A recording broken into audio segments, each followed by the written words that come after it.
Les gars, j'espère que vous allez bien. Très content de vous retrouver. On se retrouve pour une vidéo très intéressante sur un plan tactique. Où est-ce que Nico Williams va jouer si il rejoint le FC Barcelone? J'ai fait une vidéo sur Nico Williams, sur l'actualité transfert il y a quelques jours. Depuis, j'en ai pas refait parce que il n'y avait pas réellement d'avancée en fait sur Nico Williams. Il y avait des pourparlers. Fabrizio Romano a confirmé que Nico Williams parlait avec le FC Barcelone. Les joueurs du Barça ont un petit peu mis la pression. Certains ont mis des stories, certains ont essayé de faire monter la mèche. Nico Williams a changé sa photo de profil avec un short bleu. Bref, on est allé chercher un petit peu trop loin, mais rien de concret. Là, depuis hier, apparemment, le Barça a trouvé un accord de principe avec Nico Williams. Donc c'est très très bien. Ça va nous permettre maintenant, avec la quasiment certitude qui vient, on va dire, à 90% de chance, de pouvoir commencer à parler tactique et quel rôle il aura à jouer la saison prochaine. Donc voilà, je vous ai fait un plan tactique de ce futur Barça sans les joueurs. Je vais vous expliquer où est-ce que pour moi Nico Williams serait le plus pertinent. Comment réorganiser certains joueurs parce que Nico Williams, on sait que c'est un joueur qui joue purement à gauche. Alors il peut jouer aussi à droite, mais généralement, et même c'est sûr, il jouera sur le côté gauche. Donc comment réorganiser avec les joueurs que nous avons et qui sera le titulaire, qui sera en sortie de banc, etc. C'est parti. Bon, la compo de base, c'était ça cette saison. Plus ou moins la composition titulaire quand tout le monde était en forme. C'était ça. Daniel Olmo en numéro 10, Lamine Yamal à droite, Lewandowski devant, Rafinha à gauche. Je mets que les attaquants les gars, que les attaquants avec les joueurs en sortie de banc. Je garde une vidéo pour les défenseurs et les milieux et pour le mercato idéal bien sûr. Donc je ne vais pas vous faire toute la composition d'équipe.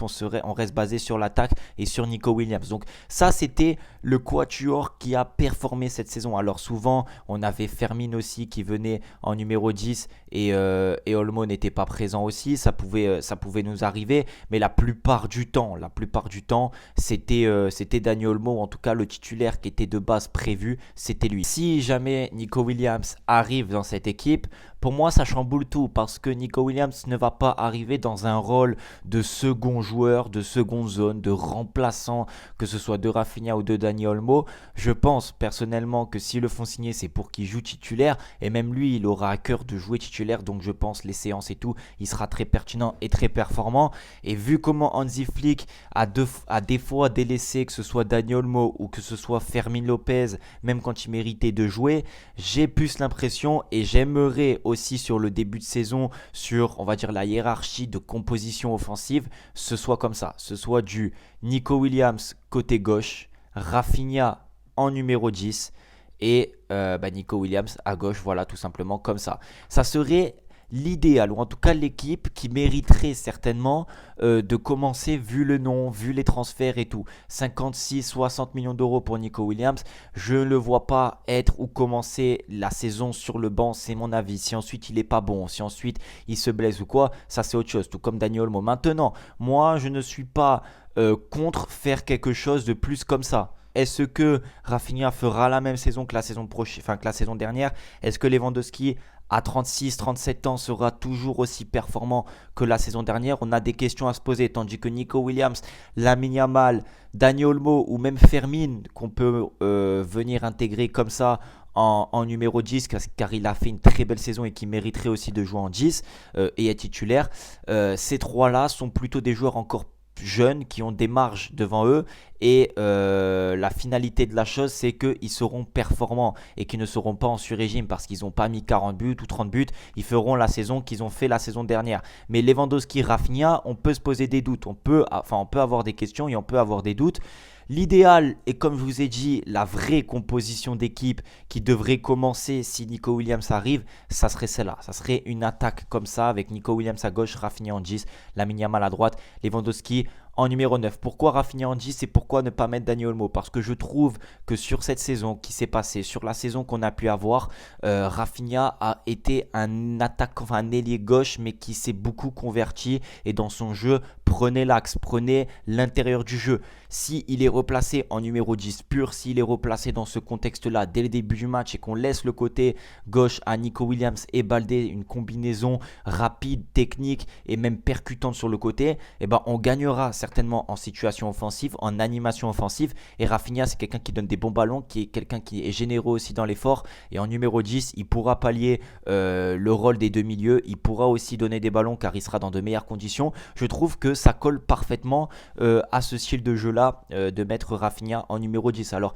par la suite, sur les prochaines années, je pense que Lamine Yamal passera en numéro 10 petit à petit, sincèrement, quand Rafinha et tout ne seront plus présents malheureusement dans ce 11 et dans le groupe.